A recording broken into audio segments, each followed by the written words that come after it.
Focus किया है। 12 लाख रुपए तक की जो इनकम है उसको टैक्स फ्री कर दिया।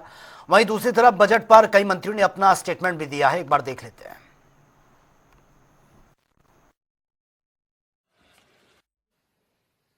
आज भारत की विकास यात्रा का एक महत्वपूर्ण पड़ाव है। ये 140 करोड़ भारतीयों की आकांक्षाओं का बजट है। ये हर भारतीय के सपनों को पूरा करने वाला बजट है।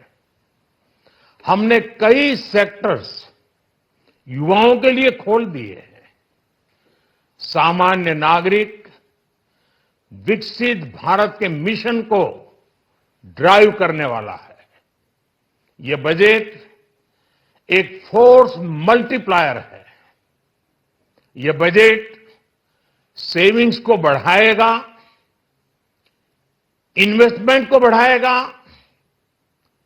कंजम्पशन को बढ़ाएगा और ग्रोथ को भी तेजी से बढ़ाएगा। मैं वित्त मंत्री निर्मला सीतारमण जी और उनकी पूरी टीम को इस जनता जनार्दन का बजट, पीपल्स का बजट, इसके लिए बहुत बहुत बधाई देता हूं। That we expect to achieve for Viksit Bharat. So this budget actually has given you several things on which you can understand how this economy is being planned to take forward a route towards Viksit Bharat. Secretaries have joined me. All of them would also come in to explain or answer and give clarity and so on. But one thing which I certainly would like to highlight is responding to the voice of the people, which is what Prime Minister Modi is known for in his administration. It's a very responsive government. And as a result, the income tax simplification, which I announced in July, is already completed in its works, and we shall bring the bill in the next week. So the income tax simplification, about which in July budget I have gone in detail to say, the work is completed within 6 months is what I said. Within 6 months we've brought the bill. It will be coming into the parliament next week. So if we are talking of reform inclusive of taxation, the work is done. This budget also speaks about rationalization in customs. Tariffs are being brought down, tariffs are being simplified, and also the basket which consisted of so many different tariffs for so many different commodities are now reduced. 8 were taken off earlier, 8 has been taken off now. So whatever remains now, 7 I think remains, and that is all about India's tariff picture. So the usual narrative which goes on, saying is India being too heavy on tariffs? No, you find that we've drastically reduced and also simplified. So this budget has so many things for all. No, it's dedicated to everyone. Middle class, because there was a sense that middle class is not getting relief, तो इसलिए चर्चा middle class के बाद ज्यादा हो रही है, बाकी वो स्टार्टअप्स के लिए भी हो रही है।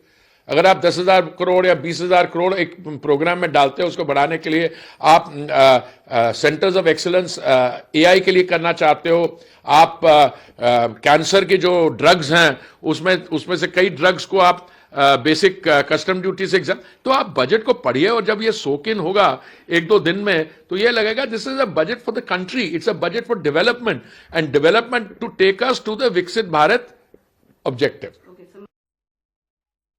वो ये रही कि 12 लाख रुपए तक सालाना इनकम वालों को कोई भी टैक्स नहीं देना होगा, तो कहा जाए मध्यम वर्गीय या जो लोअर मिडिल क्लास फैमिलीज हैं उनको बड़ा लाभ मिलेगा इस वजह से, किस तरह से? देखिए, केंद्र की सरकार ने जो बजट पेश किया है उसमें महिलाओं को, किसानों को, नौजवानों को, बेरोजगारों को, व्यापारियों को, हर तबके को ध्यान में रख करके बजट प्रस्तुत किया गया है।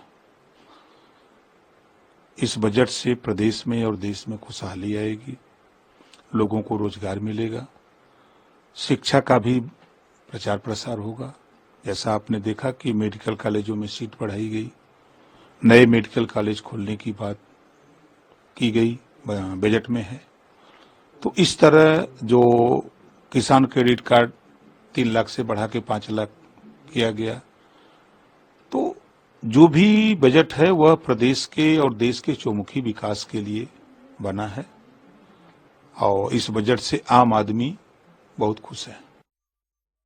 बजट है थर्ड लार्जेस्ट इकोनॉमी बनाने के लिए कारगर साबित होगा, जिसमें स्कूली बच्चे, गरीब के बच्चे और हमारे सरकारी स्कूलों को हाईटेक करना, बिहार को मखाना इंडस्ट्री लगाने से लेके नए एयरपोर्ट, ग्रीन हरित एयरपोर्ट से लेके हर मतलब मुझे अब तक सेकंड टर्म हुआ, इतना शानदार बजट है कि मैं पूरे देश को शुभकामनाएं देता हूं। गरीबों के लिए, मिडिल क्लास, मध्यम वर्गीयों के लिए, सभी के लिए बहुत टैक्स से लेके हर जगह पे बहुत कहीं पर भी बोझ नहीं आया, कहीं एक्स्ट्रा बोझ नहीं लादा गया। मैं साधुवाद यशस्वी प्रधानमंत्री मोदी जी को, श्रीमती निर्मला सीतारमण जी को कि क्या शानदार बजट पेश किया है। पूरे भारत को बहुत सारी शुभकामनाएं।